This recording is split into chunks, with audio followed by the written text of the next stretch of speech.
प्रधानमंत्री नरेंद्र मोदी राजधानी दिल्ली में चल रहे राज्यों के मुख्य सचिवों के राष्ट्रीय सम्मेलन की कर रहे हैं अध्यक्षता। केंद्र और राज्य सरकारों के बीच साझेदारी मजबूत करने की दिशा में ये सम्मेलन है एक महत्वपूर्ण कदम।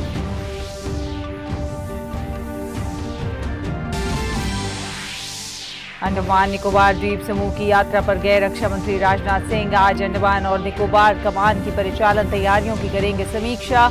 राजनाथ सिंह कमान और इसकी बाहरी इकाइयों के परिचालन क्षेत्रों के बुनियादी ढांचे के विकास का भी लेंगे जायजा।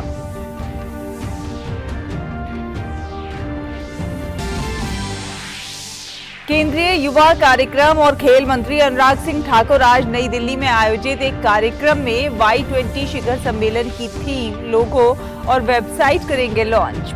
भारत पहली बार Y20 शिखर सम्मेलन की कर रहा है मेजबानी। कंझावला मामले में छठे आरोपी आशुतोष को दिल्ली पुलिस ने किया गिरफ्तार।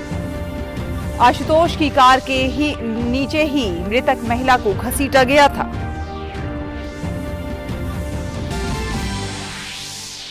उत्तर भारत में शीतलहर और कोहरे का प्रकोप जारी। घने कोहरे के कारण यातायात बुरी तरह प्रभावित। मौसम विभाग ने राजस्थान के कई जिलों के लिए रेड अलर्ट किया जारी।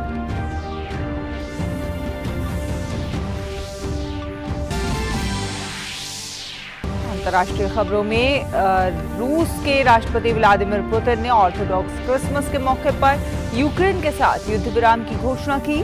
शनिवार मध्य रात्रि तक रूस नहीं करेगा कोई कार्रवाई। रूस के पैट्रिक किरिल ने ऑर्थोडॉक्स क्रिसमस के मौके पर युद्ध विराम का किया था आह्वान। नमस्कार, डीडी न्यूज देख रहे हैं आप और आपके साथ मैं हूं शैला निकाल। चलिए बुलेटिन की शुरुआत करते हैं। प्रधानमंत्री नरेंद्र मोदी आज राजधानी दिल्ली में मुख्य सचिवों के दूसरे राष्ट्रीय सम्मेलन की अध्यक्षता कर रहे हैं।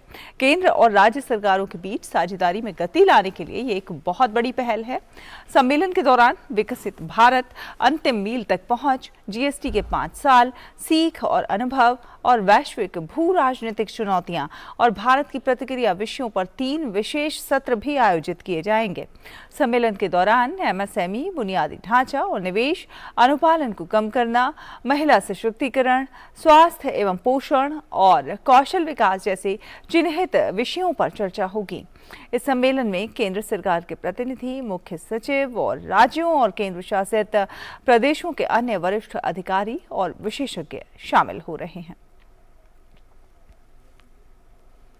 केंद्र सरकार ने लश्कर-ए तैयबा के प्रॉक्सी आउटफिट और आतंकी संगठन द रेजिडेंट फ्रंट और इससे जुड़े सभी संगठनों को गैर कानूनी गतिविधि रोकथाम अधिनियम 1967 के अंतर्गत आतंकी संगठन घोषित किया है। केंद्रीय गृह मंत्रालय ने कल एक अधिसूचना जारी करके इस बात की जानकारी दी। अधिसूचना में द रेजिडेंस फ्रंट के कमांडर शेख सज्जाद गुल को भी आतंकी घोषित किया गया है। आतंकी संगठन लश्कर-ए तैयबा को मुंबई में हुए 2008 के आतंकी हमलों के लिए जिम्मेदार पाया गया था। इसकी स्थापना करने वाले हाफिज सईद को संयुक्त राष्ट्र ने आतंकी घोषित कर रखा है। अंडमान और निकोबार द्वीप समूह की 2 दिवसीय यात्रा पर गए रक्षा मंत्री राजनाथ सिंह आज अंडमान और निकोबार कमान की परिचालन तैयारियों की समीक्षा करेंगे। राजनाथ सिंह कमान और इसकी बाहरी इकाइयों के परिचालन क्षेत्रों में बुनियादी ढांचे के विकास का जायजा लेंगे। रक्षा मंत्री कैंपबेल बे, कार्निक तथा डिगलीपुर में कमान इकाइयों का दौरा करेंगे।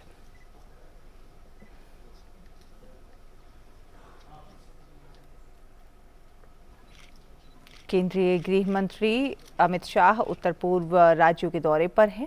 गृह मंत्री आज मणिपुर में कई विकास परियोजनाओं का उद्घाटन और शिलान्यास करेंगे। गृह मंत्री मणिपुर में चुराचांदपुर में एक मेडिकल कॉलेज और पूर्वी इम्फाल में मर्जिंग पोलो कॉम्प्लेक्स का उद्घाटन करेंगे। साथ साथ गृह मंत्री INA मुख्यालय मोइरांग में राष्ट्रीय ध्वज भी फहराएंगे। इसके अलावा केंद्रीय मंत्री अमित शाह मोइरांग में अन्य विकास परियोजनाओं का उद्घाटन और शिलान्यास भी करेंगे। दिल्ली को आज एक नया महापौर मिल जाएगा। दिल्ली नगर निगम यानी कि एमसीडी के मुख्यालय सिविक सेंटर में आज जीते गए पार्षदों को पद एवं गोपनीयता की शपथ के साथ महापौर, उप महापौर और स्थायी समिति के 6 सदस्यों का चुनाव होगा। इसके लिए एमसीडी ने तैयारियां पूरी कर ली हैं। उपराज्यपाल ने इस प्रक्रिया को पूरा कराने के लिए पीठासीन अधिकारी के रूप में सत्या शर्मा को नामित किया है। शपथ ग्रहण कार्यक्रम आज सुबह करीब 11 बजे से आरंभ होगा। वहीं मतदान के लिए 2 मतदान बूथों का निर्माण किया गया है। पिछले माह संपन्न हुए 250 सीटों वाले नगर निगम के चुनाव में आम आदमी पार्टी ने 134 सीटें जीती थी, जबकि भाजपा ने 104 सीटें जीती थी। आम आदमी पार्टी ने शैली ओबेरॉय को महापौर पद का प्रत्याशी बनाया है, जबकि उप महापौर के लिए आले मोहम्मद इकबाल को उतारा गया है। भाजपा ने महापौर पद के लिए रेखा गुप्ता और उप महापौर के लिए कमल बागड़ी को मैदान में उतारा है। और दिल्ली के कंझावाला दुर्घटना मामले में पुलिस ने छठे आरोपी आशुतोष को गिरफ्तार कर लिया है। आशुतोष पर आरोपियों की मदद करने का आरोप है। पुलिस के मुताबिक सभी आरोपी आशुतोष की ही कार लेकर गए थे और वारदात के समय कार में केवल 4 आरोपी थे। वारदात के समय कार चला रहे अमित के पास ड्राइविंग लाइसेंस नहीं था, इसलिए दीपक ने इसकी जिम्मेदारी ली कि वो कार चला रहा था, जबकि जांच में इसका खुलासा हुआ कि वारदात के समय अमित ही कार चला रहा था। इस मामले में एक सीसीटीवी फुटेज भी सामने आया है, जिसमें अंजलि को कार से घसीटने के बाद एक जगह आरोपी बलेनो कार से उतरते हैं और कार से उतरकर ऑटो में बैठकर फरार हो जाते हैं। पुलिस के अनुसार इस मामले में अब तक मिली जानकारी के मुताबिक कुल 7 आरोपी हैं।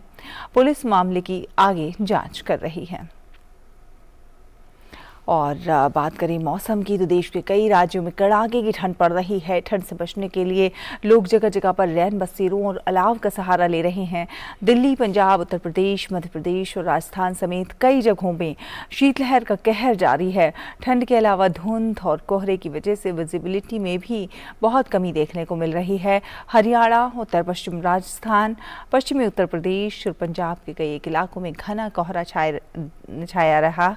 वहीं मध्य प्रदेश और बिहार के भी कुछ एक जिलों में कोहरा छाया हुआ है, जिससे विजिबिलिटी बहुत कम है। वहीं वाहनों की रफ्तार भी धीमी दिखाई दी। पश्चिम बंगाल, त्रिपुरा के कुछ एक इलाकों में भी कोहरा छाया हुआ है। तो दिल्ली और एनसीआर सहित पूरा ही उत्तर भारत लगभग कपकपाती ठंड की चपेट में है। मौसम विभाग के अनुसार आने वाले अगले 2 दिनों में सर्दी का सितम ऐसे ही बरकरार रहेगा।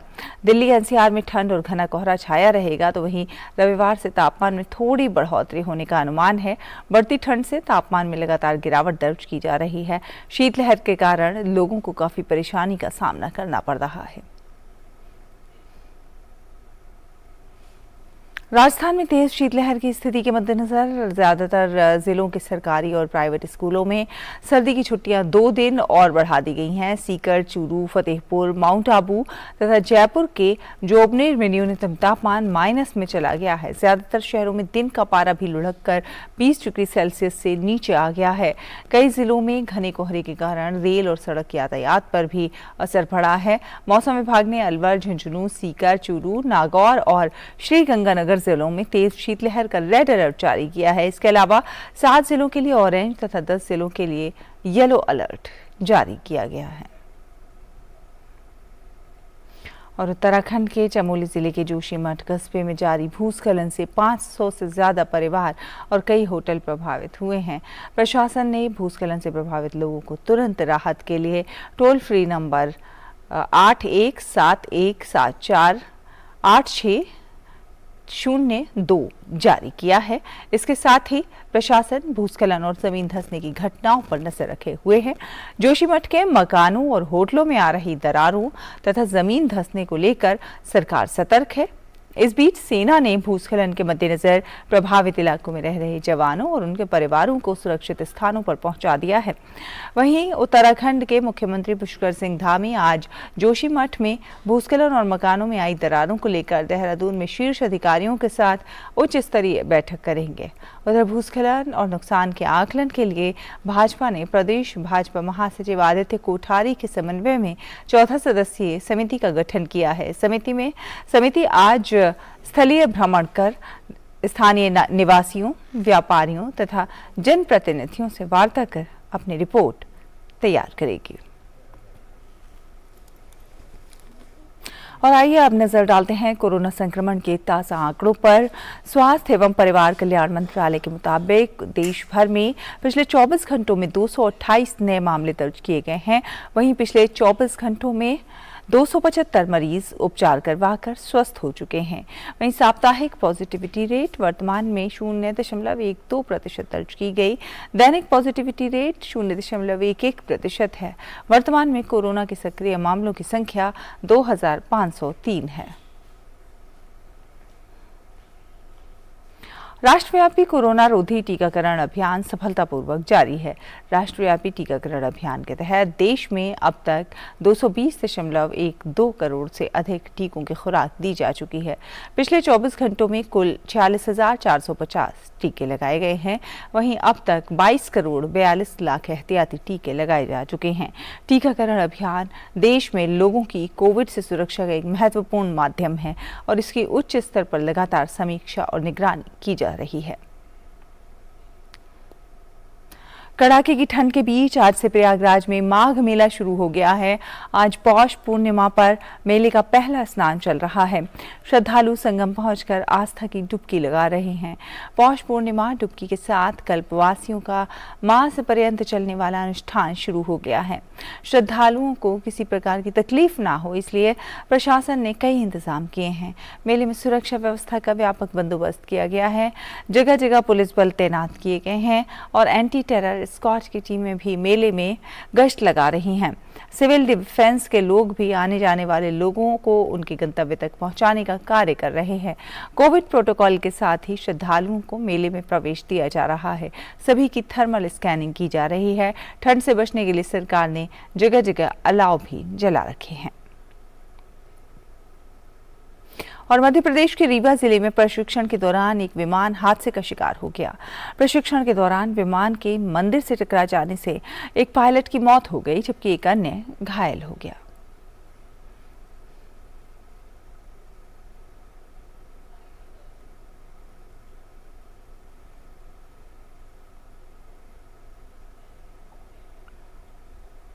और अब अगली खबर। प्रधानमंत्री के परीक्षा पे चर्चा कार्यक्रम के लिए छात्रों, शिक्षकों और अभिभावकों में जबरदस्त उत्साह देखा जा रहा है। आगामी 27 जनवरी को होने वाले इस संवाद कार्यक्रम के लिए करीब अब तक लाखों छात्रों, शिक्षकों और अभिभावकों ने पंजीकरण कराया है। परीक्षा पे चर्चा 2023 में जो भी विद्यार्थी इच्छुक हों वो अपने सवाल पूछ सकते हैं। आप अपने सवाल ddnews.ppc@gmail.com पर 10 जनवरी तक भेज दें। इनमें से कुछ चुनिंदा सवालों को तालकटोरा स्टेडियम में 27 जनवरी को होने वाले मुख्य कार्यक्रम के दौरान शामिल किया जा सकता है। आपके सवाल HD फॉर्मेट में होने चाहिए। और आकांक्षी जिला कार्यक्रम से स्वस्थ और सुखी परिवार की परिकल्पना भी साकार हो रही है। झारखंड के आकांक्षी जिला गुमला में संचालित विभिन्न कुपोषण उपचार केंद्रों में कुपोषण को मात देकर लगभग 15 दिनों में बच्चे स्वस्थ होकर अपने अपने घरों को लौट रहे हैं, जो आकांक्षी जिला कार्यक्रम की सफलता का जीवंत उदाहरण है।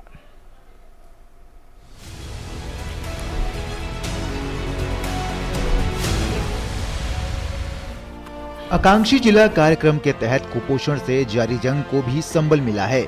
झारखंड के आकांक्षी जिला गुमला में सदर अस्पताल सहित 2 रेफरल अस्पताल और 2 सामुदायिक स्वास्थ्य केंद्र में कुपोषित बच्चों के उपचार के लिए केंद्र स्थापित किए गए हैं, जहां से स्वस्थ होकर बच्चे हंसते खेलते अपने घरों को लौटकर गुलजार कर रहे हैं। Civil surgeon doctor Raju Kashyap ने बताया कि कुपोषित बच्चों का उपचार कर उन्हें स्वस्थ करने के मामले में गुमला जिला झारखंड में अव्वल रहा है। गुमला जिला में 4 MTC चल रहा है, एक सदर अस्पताल में चल रहा है, एक रेफरल अस्पताल में और 2 सामुदायिक स्वास्थ्य केंद्र में।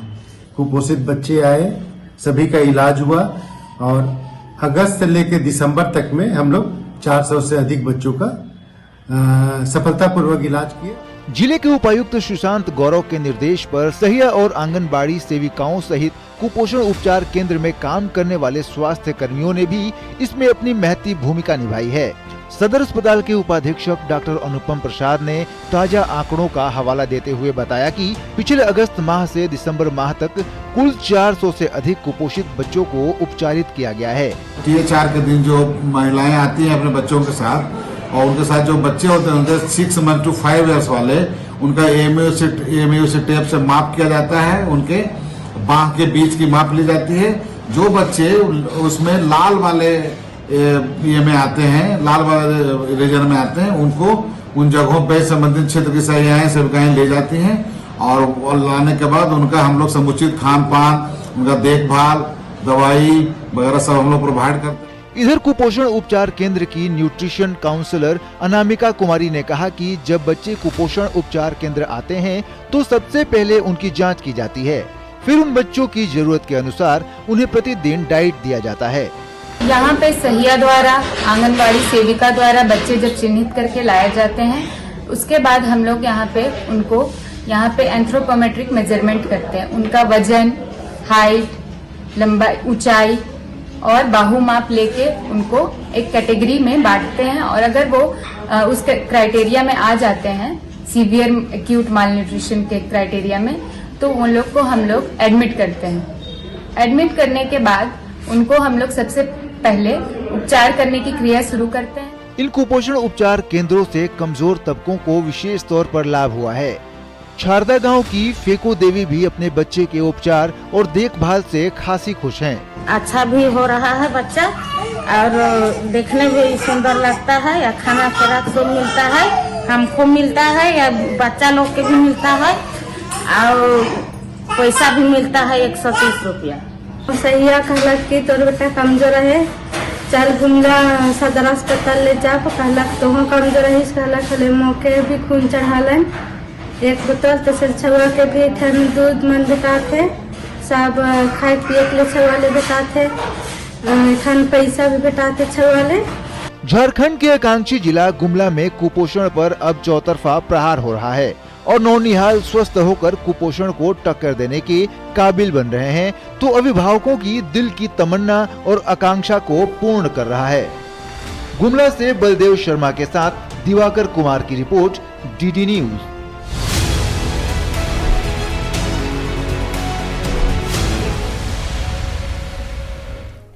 और छत्तीसगढ़ के बलरामपुर जिले में उद्यान विभाग द्वारा संचालित राष्ट्रीय बागवानी मिशन के तहत अब राष्ट्रीय ग्रामीण आजीविका मिशन से जुड़ी महिला समूह को मधुमक्खी पालन से जोड़कर उनको रोजगार के अवसर प्रदान किए जा रहे हैं, जिससे अब ग्रामीण महिलाओं को रोजगार के साथ साथ उनकी आमदनी में बढ़ोतरी भी देखने को मिल रही है। आइए आपको दिखाते हैं ये खास रिपोर्ट। जी हां, हम बात कर रहे हैं बलरामपुर जिले में रामचंद्रपुर विकास खंड के तामेश्वर नगर आदर्श गोठान की, जहां पर गांव की बेरोजगार महिलाओं को NRLM के तहत समूह बनाकर उनको उद्यान विभाग द्वारा संचालित राष्ट्रीय बागवानी मिशन योजना से जोड़कर महिलाओं से मधुमक्खी पालन का कार्य करवाया जा रहा है, जिससे अब गांव की बेरोजगार महिलाओं के पास खुद का रोजगार हो गया है। हम लोग पहले घर में बैठे रहते थे, तो जैसे हमारे गांव में जब गोठान हुआ तो गोठान में आके हम लोग का मतलब बहुत काम भी मिला। तो फिर काम मिलने के बाद मधुमक्खी पालन के बारे में हम लोग को बताया गया है कि मधुमक्खी पालो के बारे में बताया, ट्रेनिंग दिया गया है। तो हमारे सदस्य सबको बोले कि ठीक है मधुमक्खी पालन करते हैं। जैसे हम लोग बेरोजगार बैठे थे घर में, जब से गोठान बना है तब से गोठान में कुछ ना कुछ हम लोग कर रहे हैं। फिर मधुमक्खी पालन के बारे में पता चला तो मधुमक्खी पालन में हम लोग काम कर रहे हैं अभी। फिर उसमें शहद निकाल रहे हैं, शहद निकाल के जैसे बाजार में बेचना है, बेच के जो मतलब पैसा इनकम होगा वैसे घर में भी काम चल जाएगा, बच्चे लोग को पढ़ाना है। मिशन नगर गोठान में हम लोग को मधुमक्खी दिया गया है, उद्यान विभाग से हम लोग को ट्रेनिंग भी दिया गया है। देने से हम लोग को इसके फिर हम रोज आते हैं और देखभाल भी करते हैं। मधुमक्खी से लाभ होगा, मोम बनेंगे, फिर उसमें से मधुमक्खी फूल पर भी जाएंगे, पराग भी मिलेंगे और मधुमक्खी से मतलब मधुमक्खी जैसे 15 से 20 दिन के अंदर हम लोगों को रस मिलेंगे, उससे हम लोग शहद बेचेंगे। गोठान में काम कर रही समूह की महिलाओं ने बताया कि पहले उनके पास कोई रोजगार के साधन नहीं थे, लेकिन गांव में सरकार द्वारा गोठान का निर्माण करवाया गया तो महिलाओं ने NRLM के तहत अपना समूह बनाकर रोजगार कर रही हैं। इन महिलाओं को उद्यान विभाग द्वारा मधुमक्खी पालन का प्रशिक्षण देकर उनको अनुदान के रूप में मधुमक्खी पालन का पूरा सेट और साथ ही शहद निकालने की मशीन भी दी गई। राष्ट्रीय बागवानी मिशन योजना के अंतर्गत महिलाओं के सशक्तिकरण हेतु महिलाओं को अनुदान प्रदान किया गया है। इस अनुदान में महिलाओं को मधु निष्कासन यंत्र, मधुमक्खी पेटी, कैप, ग्लव्स प्रदान किए गए हैं। यहाँ महिलाएं प्रत्येक दिन आती हैं और पेटी के साथ अपना कार्य करती हैं और जब छत्ते में मधु शहद जमा हो जाते हैं तो इन्हें ये निष्कासित करके लोकल मार्केट में विक्रय करती हैं और अच्छा मुनाफा प्राप्त करती हैं। महिला समूह द्वारा मधुमक्खी पालन को बढ़ावा देकर जहां अपनी आय को दोगुना करने का प्रयास किया जा रहा है, वहीं समूह की महिलाओं ने ये भी बताया कि गोठान के अंतर्गत मधुमक्खी पालन से मिलने वाली आमदनी से वो अपने बच्चों की पढ़ाई लिखाई अच्छे से करवा पाएंगी।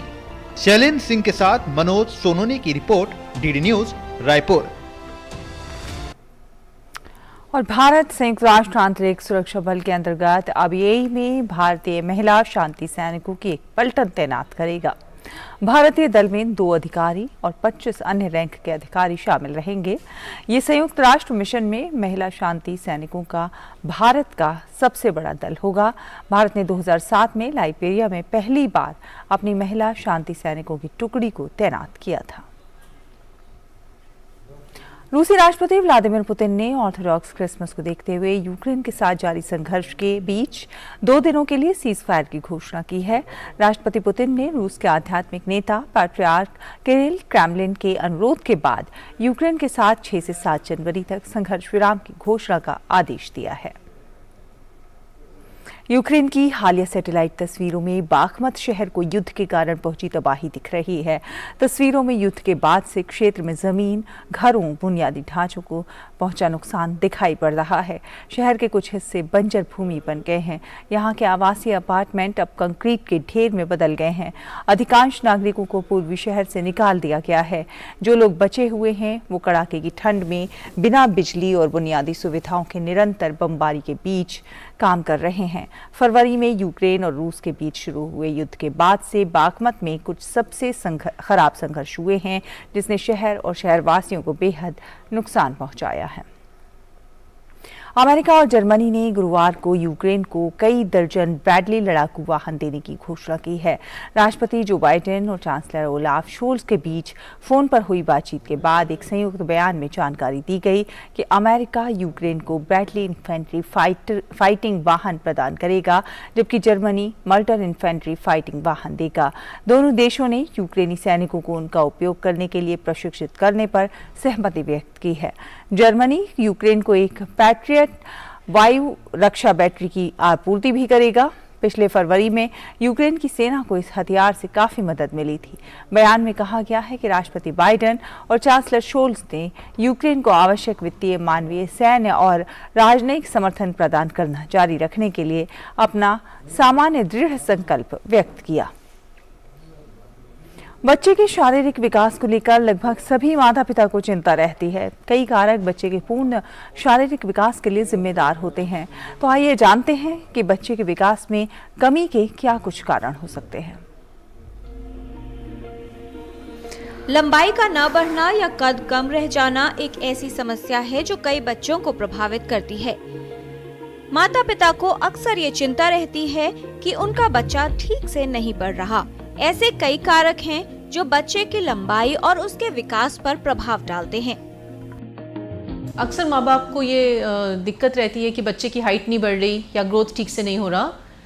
तो ये समस्या काफ़ी आम है पब्लिक में। अगर आपको कभी भी लगे कि बच्चे की ग्रोथ ठीक से नहीं हो रही तो ज़रूर पीडियाट्रिशियन को दिखाएं। इसमें जो है कुछ चार्ट होते हैं हमारे इंडियन चार्ट्स, जिसके द्वारा हम पहचान कर सकते हैं कि वाकई में बच्चे की हाइट या वेट कम है। इसके अलग अलग कारण होते हैं, जैसे थायराइड की समस्या या कभी कभी गेहूं से एलर्जी या फिर बच्चे का पोषण ठीक ना होना। यदि बच्चे का विकास ठीक से न हो रहा हो तो ये किसी कारणवश या फिर किसी बीमारी की वजह से हो सकता है। बच्चे का कद या लंबाई न बढ़ने की स्थिति में उसकी सही जांच होना और सही समय पर इलाज मिलना आवश्यक है। अगर आपको ऐसा कभी भी लगे तो पीडियाट्रिशियन को जरूर दिखाएं, अपने बच्चों के डॉक्टर को दिखाएं और अपने लेवल पे जांचें नहीं करवाएं। जो डॉक्टर जांच लिख के देंगे और जो ट्रीटमेंट करेंगे उसी का आप फॉलो करें। अगर ऐसी कोई भी समस्या निकल के आती है, जैसे बच्चे को थायराइड की प्रॉब्लम है या उसको गेहूं से एलर्जी है, तो इसका इलाज भी संभव है। थायराइड की बीमारी के लिए थायराइड की गोली दी जाती है आमतौर से। अगर बच्चे को गेहूं से एलर्जी है तो उसका ब्लड के द्वारा जांच और दूरबीन के द्वारा जांच की जाती है आंतों की। अगर उसमें आ जाती है तो इसके लिए लाइफ लॉन्ग मतलब पूरी ज़िंदगी भर गेहूं बंद रखना पड़ता है। एक और समस्या है जो सिर्फ डॉक्टर ही जांच कर सकते हैं इसकी, जिसे कहते हैं ग्रोथ हार्मोन डिफिशिएंसी, और इसकी भी जो जांच है और जो ट्रीटमेंट है वो अस्पताल में की जा सकती है। मैल न्यूट्रिशन की भी जो इलाज है वो डाइटिशियन और पीडियाट्रिशियन के द्वारा आपको प्रॉपर डाइट चार्ट दिया जाएगा कि बच्चे को क्या क्या खिलाना है। कई बच्चों में कम लंबाई का कारण पता नहीं चल पाता और उसकी जांच नहीं हो पाती। इसलिए यदि आपको लगता है कि आपके बच्चे का विकास ठीक रूप से नहीं हो रहा या फिर उसकी लंबाई आसपास के बच्चों की तुलना में कम है, तो एक विशेषज्ञ को दिखाएं और जानें कि सही विकास न होने का कारण क्या है। किरण भारद्वाज, डीडी न्यूज। तो इस बुलेटिन में इसके साथ फिलहाल इतना ही, लेकिन डीडी न्यूज पर लगातार खबरें जारी हैं। आप देखते रहिए डीडी न्यूज। नमस्कार।